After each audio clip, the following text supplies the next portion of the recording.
बीच एक अलग तरीके का तनाव जन्म ले चुका है। भारत और तुर्की लगातार एक दूसरे के खिलाफ नजर आ रहे हैं।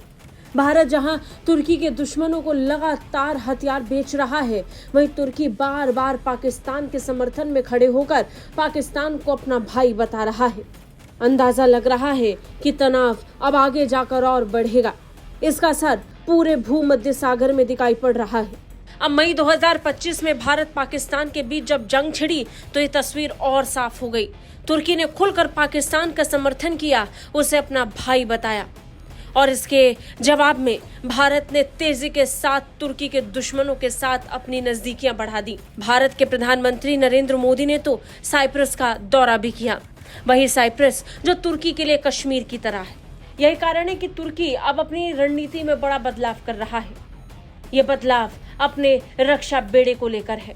तुर्की ने अपने रक्षा बेड़े के लिए कई फैसले लिए हैं। कुछ फैसलों में जिक्र F-35 और S-400 का आया। शुरुआत में खबर थी कि तुर्की अमेरिकी F-35 के बेड़े को नहीं खरीदेगा, वहीं रूस के S-400 को खरीदने वाला है। लेकिन अब खबरें आ रही हैं कि दोनों ही बात उल्टी पड़ सकती हैं। तुर्की जो शुरुआत में अमेरिकी F-35 को खरीदने से बच रहा था, वह अब उसी F-35 के बेड़े को खरीदना चाहता है। वहीं दूसरी तरफ तुर्की S-400 की खरीदारी को छोड़ सकता है। ये बात उस वक्त और साफ हो गई जब खुद तुर्की के राष्ट्रपति रजब तैयब अर्दगान ने नाटो सम्मेलन से अलग इस बात की घोषणा की। उन्होंने ऐलान किया कि हो सकता है कि फिर से अमेरिका के साथ F-35 को लेकर रास्ता साफ हो जाए। वहीं S-400 को लेकर उन्होंने जब अपने खुद के एयर डिफेंस सिस्टम का जिक्र किया तो साफ हो गया कि हो सकता है तुर्की रूस के S-400 को ना खरीदे। पिछले सप्ताह हेग में आयोजित नाटो शिखर सम्मेलन में तुर्की ने अपने स्वदेशी बहुस्तरीय वायु रक्षा प्रणाली स्टील डोम के विस्तार की घोषणा की। राष्ट्रपति रजब तैयब अर्दगान ने इसे एक सिस्टम्स ऑफ प्रणाली बताया, जिसमें तुर्की की रक्षा कंपनियां एसेल्सन, रॉकेटसन और MKE की तकनीक को एकीकृत किया गया है। ये प्रणाली सेंसर्स, कमांड कंट्रोल स्टेशन और AI संचालित निर्णय तंत्र के माध्यम से देश को बहुआयामी हवाई खतरों से बचाने में सक्षम होने वाली है।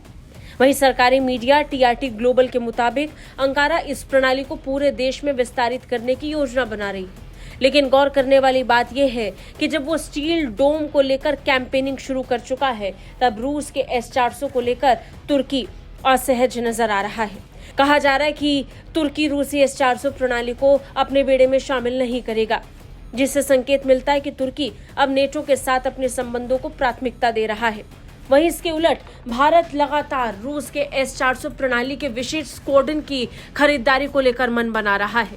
इसे लेकर रूस से बातचीत चल रही है और अंदाजा लगाया जा रहा है कि भारत को बहुत जल्द S-400 के अतिरिक्त बेड़े भी मिल जाएंगे। ये साफ जाहिर है कि भारत जहां S-400 को खरीदने के लिए पूरी तैयारियों में लगा हुआ है, वहीं तुर्की इसी S-400 से दूरी बना रहा है, यानी ये दूरी रूस से है। ब्यूरो रिपोर्ट, भारत तक।